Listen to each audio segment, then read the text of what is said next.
would you please welcome my first guest, the CEO of Surfing Australia, Mr. Andrew Stark. Surfing's vision is to become a mainstream Australian sport and to promote surfing perhaps as an iconic Australian lifestyle, which I would have thought you actually do represent the iconic Australian lifestyle, certainly what I grew up with. But I'm interested to hear what you think about that, and what do you consider mainstream and perhaps commercially sustainable?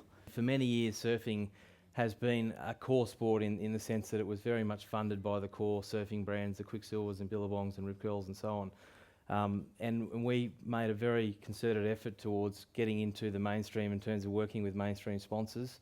Even down to our staffing, going out and recruiting people that were from other major sports and bringing in people with mainstream experience. But working with sponsors in terms of, it used to be the Billabongs and Quicksilvers and Rip Curls that supported us. Now it's Vegemite and Suncorp and VB and a number of other brands, Sony, Harvey Norman and so on, that have come on board to really help us out. The other elements of mainstream is starting to look into the areas of sports science. And as an example, 3 years ago we didn't have an elite training centre, and every major mainstream sport in this country does, because you know that if you want to really achieve on the international stage, you've got to be proactive, and now we've got an elite centre, and it's more about, from a mainstream sense, is getting, for example, our sports science manager, Dr. Jeremy Shepherd, is from Olympic sport. He's dealt with over 100 Olympic athletes and he's worked in AFL, and so it's pretty much at every level our sport, bringing those elements into the business and growing in that way.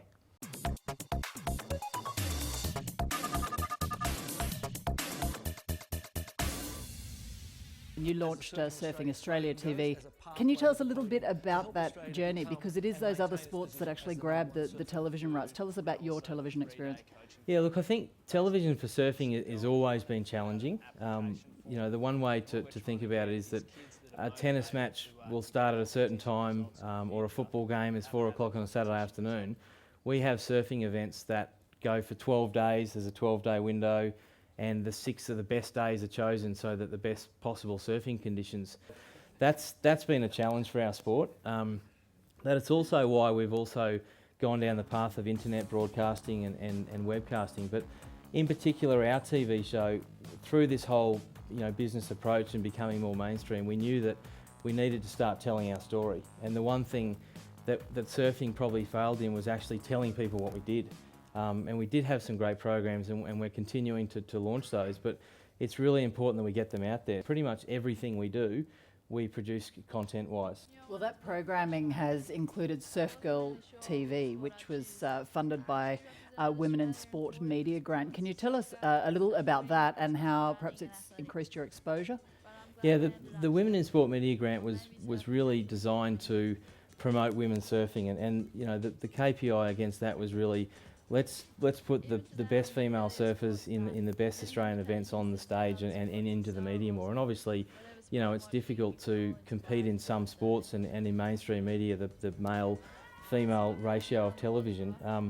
That federal government grant was designed to be able to help sports be able to deliver some programming and some TV and some great media outcomes around women's sport. And we went down the path of broadcasting or producing a TV show called The Two Wave Total, which is an odd name, but it means basically that the girls are focusing on surfing their heats, and you get the best 2 waves in your heat are counted towards winning a heat. So Sally Fitzgibbons, who's a champion World Tour athlete, it was a part of the show, and she started in the show. So we covered our 5 top female athletes that are on the World Tour through the Australian events, and really featured them and profiled them. We're distributing it globally through ESPN Asia and also ESPN North America. So it'll go into probably 500 million homes globally, which is a pretty big result from that. Welcome to the Hurley Surfing Australia High Performance Centre. There was a real buzz about it, coming into the building, and we had some world champions there, and Lane was there, and Rabbit was there, and Mark Richards, and it was great to see the expression of the kids and the glary-eyed kids, but it was also fantastic to see Rabbit and Lane and these athletes that didn't have that when they were youngsters looking at the centre going, wow, look at the opportunities that we're creating for the next generation that's coming through. That's what it offers, doesn't it? It's wonderful to have that support. What is it actually going to do for elite surfing in Australia? Look, what it's designed to do is basically stay ahead of other nations globally. And we've produced a lot of world champions in Australia, and some of which are here tonight. And one of the things we've noticed, we're continuing to get great results. You know, Sally Fitzgibbons and Stephanie Gilmore and Mick Fanning and Joel Parkinson, and you know, we're definitely still up there and we're getting those results. But what's very clear is that countries like Brazil and Europe and America are producing amazing talent. And what we're trying to do with the High Performance Centre is really ingrain a completely new culture of high performance training. So in the past, you know, surfers have done a lot of different forms of training, and you know, it's been a bit of a patchwork quilt. There's been different trainers all around Australia, and there's no consistency. And really, it's about the next generation and the youngsters coming through, and creating a different culture so that we can have our own AIS, so to speak. And we believe that will really get us ahead and make sure that we can stay ahead of these other nations into the future. When you join up with this program, you not only expect to learn how to ride a wave, but you get to understand how the ocean moves and beach safety, just basic beach awareness, and it's a hell of a lot of fun too. Surfing Australia received participation funding from the Australian Sports Commission, and you developed the Vegemite surf grom that we saw a little bit about in that video. Can you explain what that is? It looks like a huge amount of fun.